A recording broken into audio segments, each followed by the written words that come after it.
Evangelho de João, capítulo 14, versículo 15 até o versículo 21, diz assim a palavra do Senhor: Se vocês me amam, guardarão os meus mandamentos. E eu pedirei ao Pai, e Ele lhes dará outro Consolador, a fim de que esteja com vocês para sempre. É o Espírito da verdade, que o mundo não pode receber, porque não vê nem o conhece. Vocês o conhecem, porque ele habita com vocês e estará em vocês. Não deixarei que fiquem órfãos. Voltarei para junto de vocês. Mas um pouco o mundo não me verá mais. Vocês, no entanto, me verão. Porque eu vivo, vocês também viverão. Naquele dia, vocês saberão que eu estou em meu Pai, que vocês estão em mim e que eu estou em vocês. Aquele que tem os meus mandamentos e os guarda, esse é o que me ama. E aquele que me ama será amado pelo meu Pai. E eu também o amarei e me manifestarei a ele. Feche seus olhos, vamos orar. Meus queridos, por mais contraditório que possa ser, mesmo com toda a tecnologia e comunicação existente, a solidão se tornou um dos grandes males do nosso tempo. Nós vivemos uma época de aproximação tecnológica nunca antes vista na história da humanidade. O advento da internet revolucionou a sociedade mundial. Eu lembro quando surgiu a internet lá na década de 1990, o discurso era: nós agora iremos viver numa aldeia global. A internet irá aproximar as pessoas. As pessoas de todo o planeta estarão conectadas através dessa grande rede de comunicação. Mas 30 anos depois, a gente percebe que ao invés da internet promover a aproximação das pessoas, as redes sociais acabaram afastando os muitos, porque as relações se tornaram superficiais. A gente, por exemplo, vai para uma consulta médica e antes nós éramos forçados a conversar com alguém. Nós nos sentimos constrangidos a conversar. A gente fica ali na recepção, eu que levo meu filho para terapia várias vezes na semana. A gente fica lá na recepção esperando a criança e tem aqueles outros pais ali também esperando. E o comportamento social é todo mundo com seu celular. Todo mundo ligado ali, vendo alguma coisa e ninguém conversando. Está todo mundo de cabeça baixa. A gente não consegue se comunicar mais. Isso me causa uma agonia extrema. Eu sou o cara que gosta de conversar. E a gente vê aquela situação e você acaba, de alguma forma, reproduzindo o comportamento também. Já que está todo mundo com o celular na mão, você acaba pegando o celular e acaba também interagindo com o celular, não interagindo com as pessoas. Isso promove no coletivo, promove no social afastamento e solidão. Dados da Organização Mundial da Saúde indicam que 1 em cada 4 pessoas idosas vive em estado de solidão. E cerca de 15% dos adolescentes enfrentam o mesmo problema.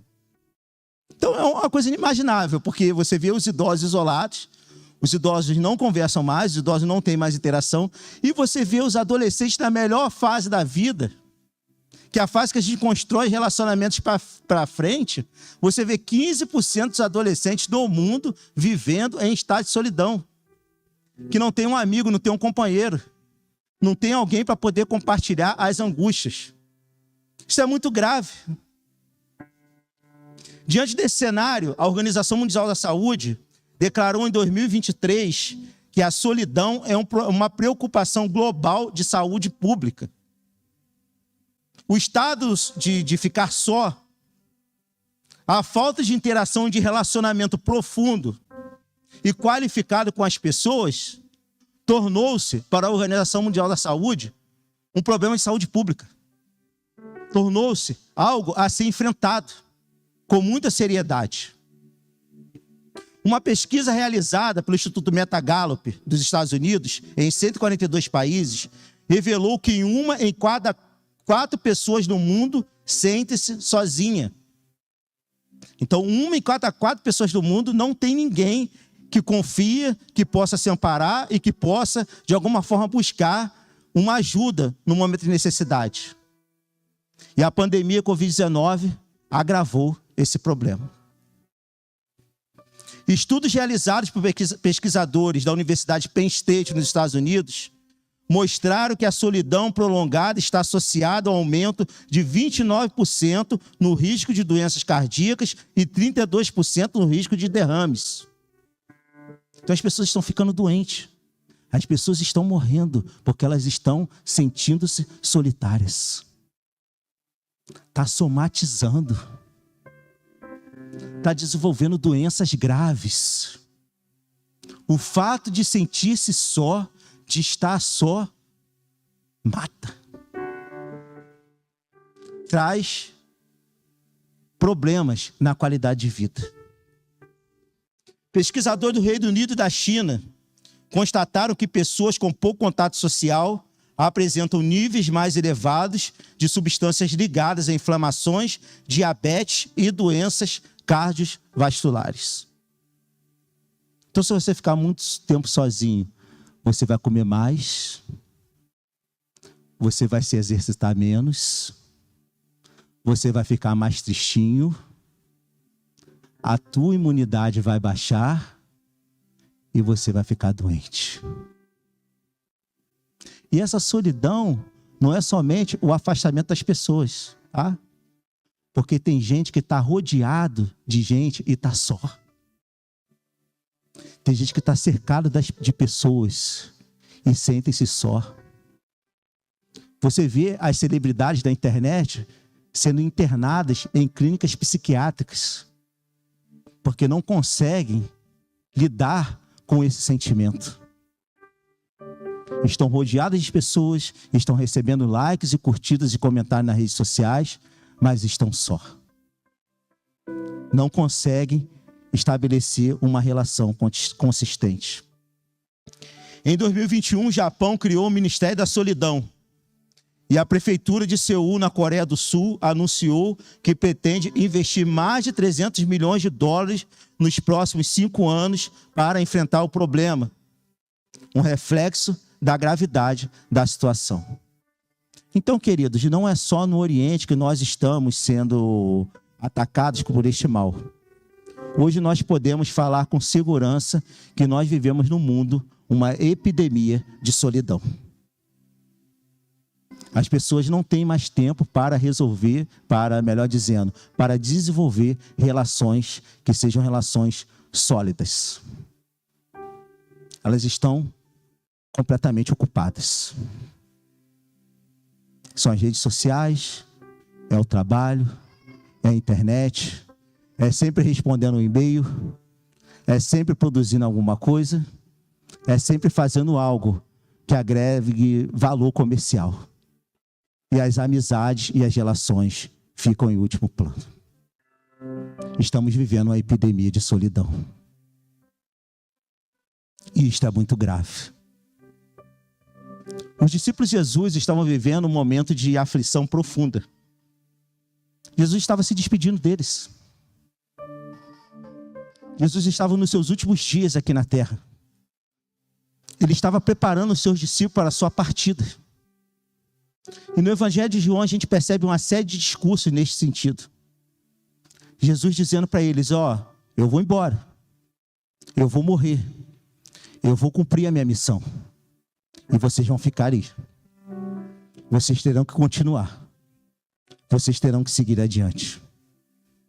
Naturalmente, medo, angústia, ansiedade deve ter sido gerado no coração deles.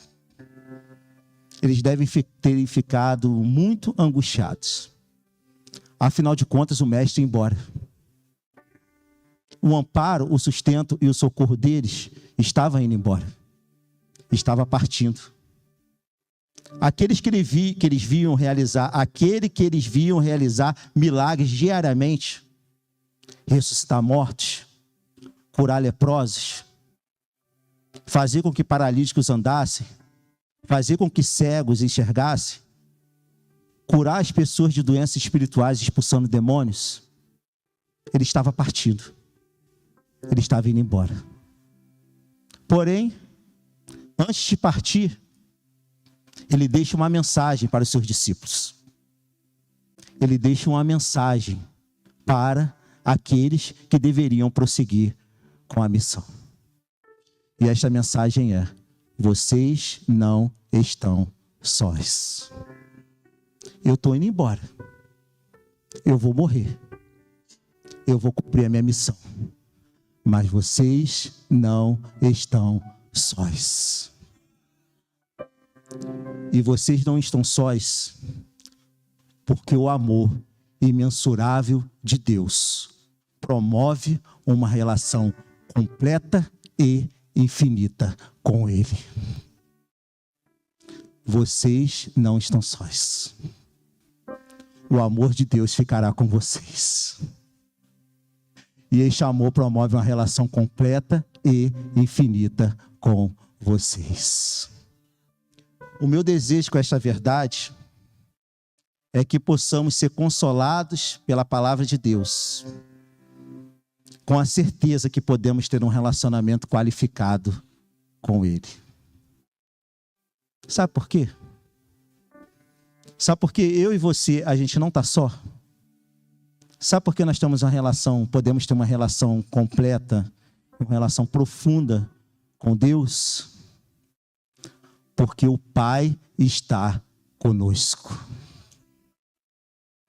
Versículo 21.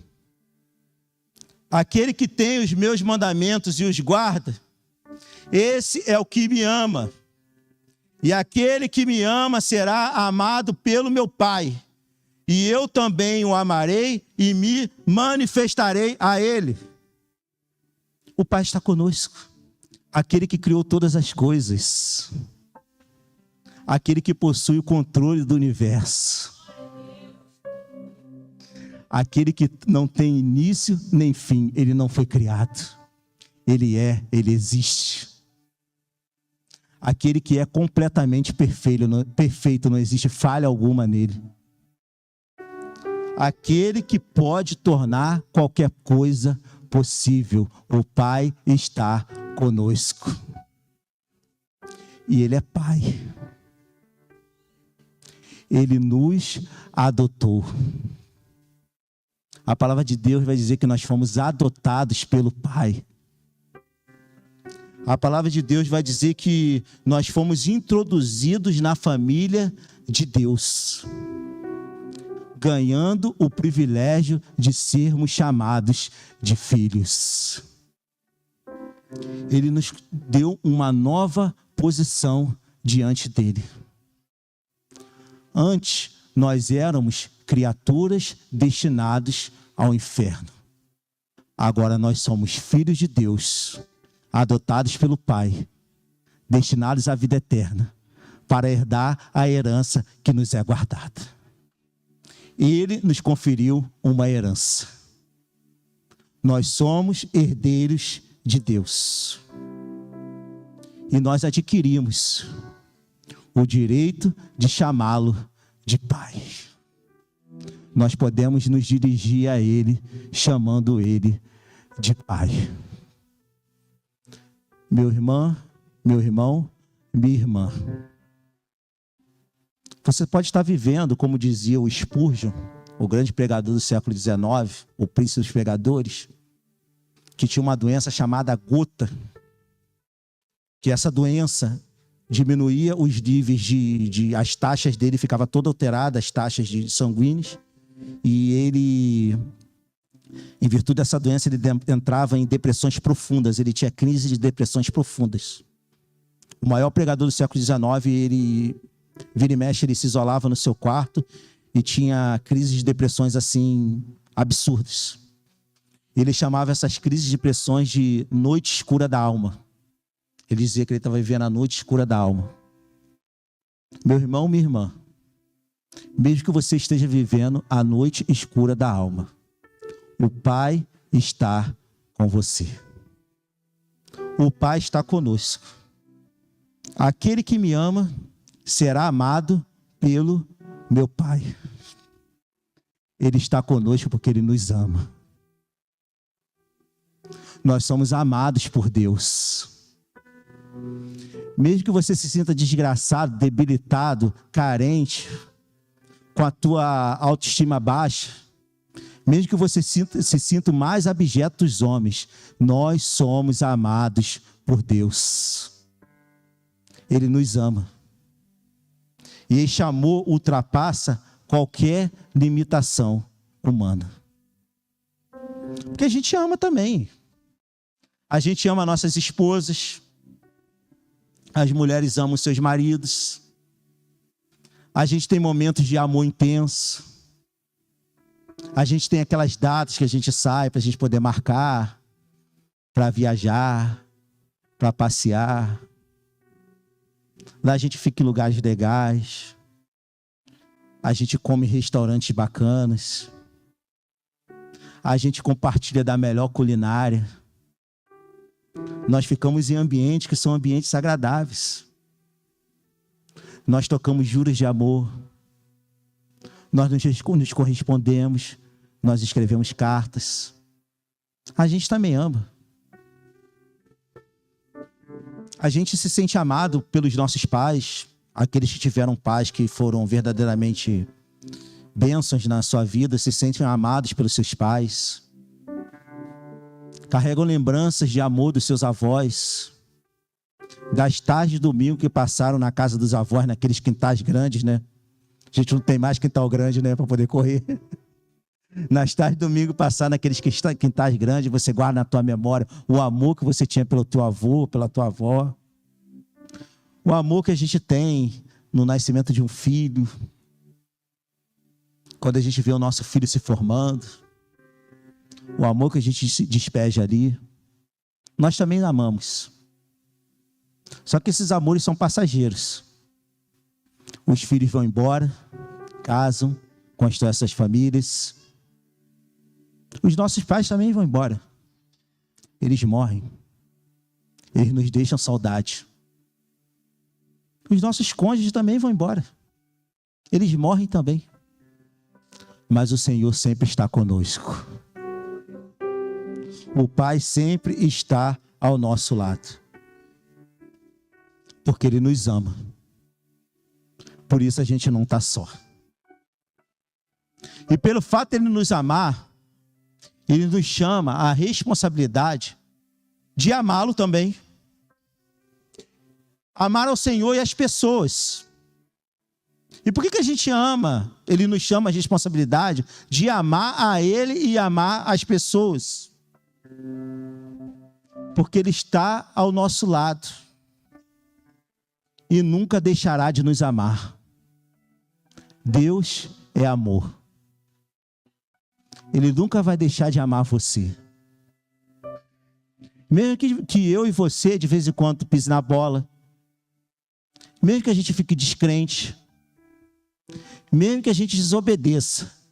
Deus nunca vai deixar de nos amar. Então, pelo fato de Ele nunca deixar de nos amar, Ele nos incita a amá-lo. E transmitir este amor àqueles que nos cercam. Amar ao Senhor e amar ao nosso próximo. Porque Ele nos ama. E ao saber que nós somos amados por Deus, Ele também nos estimula a nos relacionarmos com Ele, aprendendo e praticando os seus preceitos. Porque Jesus, dirigindo-se aos seus discípulos, Ele vai dizer: aquele que tem os meus mandamentos e os guarda, esse é o que me ama. É praticar e aprender os preceitos de Deus. Porque o Pai nos ama. Nós não estamos só. E a consciência de não estar só nos impulsiona a amar a Deus. Porém, nós não estamos só, não somente porque o Pai está conosco, mas nós não estamos sós, porque o Filho também está conosco. Versículo 18. Não deixarei que fiquem órfãos. Voltarei para junto de vocês. Existe uma promessa aqui. Não deixarei que vocês fiquem órfãos. Voltarei para junto de vocês. A promessa é que Ele estará sempre conosco, independentemente das circunstâncias, estando ao lado do Pai, intercedendo ao nosso favor. Ele está conosco. O Filho está conosco. De que forma? Ele está lá ao lado de Deus, sentado à direita de Deus, intercedendo pela minha e pela tua vida. Ele está clamando pela nossa vida todos os dias. Ele está zelando por nós. Ele está mantendo o nosso caminho seguro. Ele está mantendo o nosso caminho aplanado. Para quê? Para que eu e você não fiquem pelo caminho, mas para que a gente possa herdar a herança eterna que nos é separada lá na glória. O Filho está conosco. E Ele está conosco porque lá na cruz Ele operacionalizou a obra da salvação. Ele tornou possível a salvação. Os homens haviam cometido pecado. Os homens são finitos. E pelo fato de serem finitos, eles não podem pagar o preço daquilo que é infinito. Porém, quem cometeu esses pecados foram os homens. Então os homens deveriam pagar. Pelos homens não possuírem condições de pagar o preço do pecado, aquele que é infinito, o Deus Todo-Poderoso, encarnou, fez morada, viveu entre nós, para poder pagar o preço da nossa redenção. Ele tornou possível a nossa salvação. Aquilo que era impossível para nós, fez-se possível com a graça de Deus. Ele tornou-se o primeiro de uma espécie. O primeiro de uma espécie regenerada, o primeiro de uma espécie transformada. Aquele que é 100% homem, mas também é 100% Deus, que tornou possível a vida eterna ao lado de Deus. Ele está conosco porque o sangue dele foi derramado na cruz do Calvário para salvar a minha e a tua vida. Ele está conosco porque Ele nos deu a condição, Ele nos deu a graça de nós nos arrependermos dos nossos pecados, nós confessarmos verdadeiramente as nossas falhas, as nossas coisas erradas, e nós sermos lavados e remidos com o seu sangue para a salvação. Ele não está conosco somente no momento da nossa salvação, não. Ele está presente na nossa vida em diferentes ocasiões. Ele está presente na nossa vida quando a gente fica alegre, quando nasce o filho, quando você passa num concurso, quando você obtém uma vitória financeira, quando você obtém uma bênção, uma alegria na tua vida, quando você ganha um prêmio. A consciência da presença de Jesus na nossa vida faz com que os nossos momentos de alegria sejam momentos de honra e glória e adoração a Ele. Passou no concurso, passou na prova. Louvado seja o nome do Senhor e Salvador Jesus Cristo. Muito obrigado, meu Jesus. Mas Ele está conosco também na hora da tempestade, quando tudo parece confuso e perigoso. Quando o mar está agitado, quando o mar está balançando, quando as coisas estão instáveis, Ele está conosco. Quando tudo parece desesperador, Ele está conosco. Os discípulos estavam em pânico no mar, achavam que o barco estava afundando, mas Jesus vem andando sobre o mar para poder salvar os discípulos. Jesus vem andando hoje em direção à tua vida para poder te abençoar e para poder te estabilizar. Os discípulos estavam apavorados, mas Jesus disse: não temas, eu estou com vocês. Ele está conosco na hora do medo. Na hora que a gente está angustiado, que a gente está aflito, que a nossa alma está desesperada. É no momento da angústia que Jesus está conosco. Porque Ele é sumo sacerdote que se compadece das nossas fraquezas. Ele sabe exatamente o que eu e você estamos sentindo. E pelo fato de Ele saber e sentir exatamente as nossas emoções, Ele vem ao nosso socorro, vem ao nosso amparo para poder nos guardar, para poder nos proteger e para dizer: meu filho, não tema, eu estou com você. Eu estou contigo. Ele está conosco na hora da decepção e na hora da traição. Quando a gente se decepciona com alguém, quando a gente é traído, quando a gente perde a confiança, quando a gente é abandonado, quando a gente é jogado de lado, quando a gente é escanteado, quando a gente acha que ninguém está se importando com a gente. Isso pode até ser verdade. Ninguém pode estar se importando conosco, mas Jesus está ao nosso lado, se portando com nós e nos guardando. E a consciência de saber que Jesus está conosco nos leva a ter força para encarar os desafios da vida com fé e esperança. Hoje eu escutei uma palavra, o pastor Alvo na nossa reunião, o pastor Alvo falou: vieram me trazer um problema. Eu poderia me apavorar com este problema, mas esse problema vai servir para o meu crescimento. Então o teu problema pode servir para o teu crescimento, porque Jesus está com você. Ele pode dar força e fé para você encarar os desafios com esperança. Esperança que dias melhores virão. Esperança que os ventos da tua vida irão passar, ou irão passar. Esperança que os problemas serão dissipados. E você vai olhar para trás e vai perceber: eu venci, não pelas minhas forças, não pelos meus méritos, mas porque Jesus esteve comigo. Porque Jesus jamais nos abandona.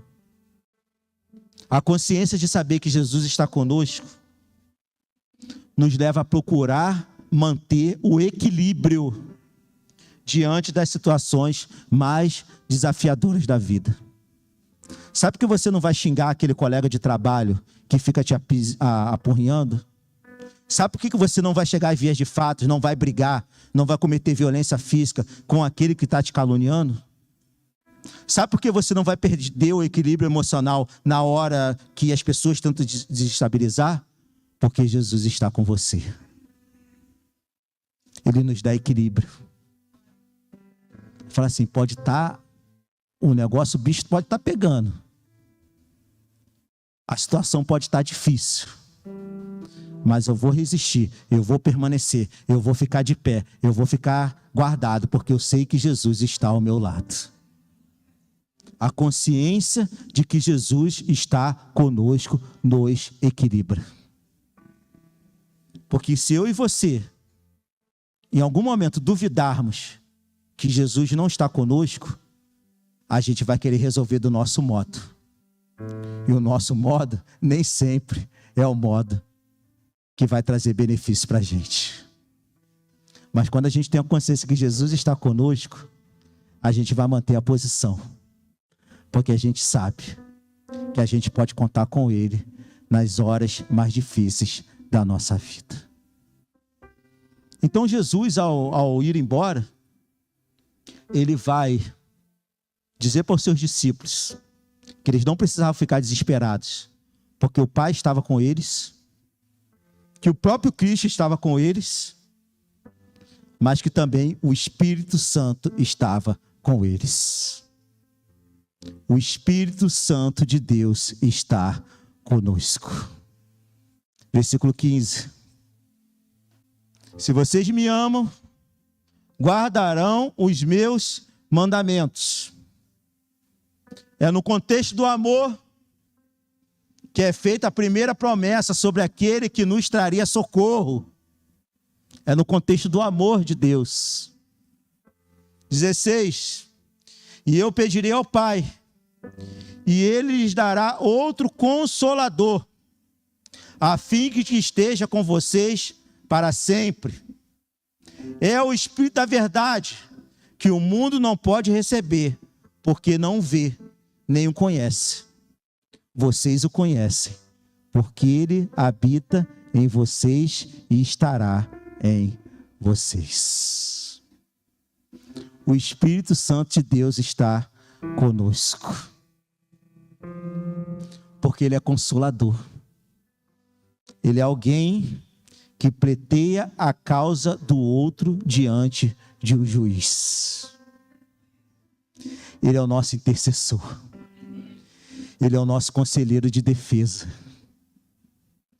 Ele é o assistente legal. Ele é o advogado fiel que está dali, clamando diante de Deus por aquilo que a gente nem sabe que a gente quer, por aquilo que a gente tem dúvida, por aquilo que a gente tem medo. O Espírito Santo, do nosso Consolador, está diante de Deus, clamando para que Deus possa nos abençoar.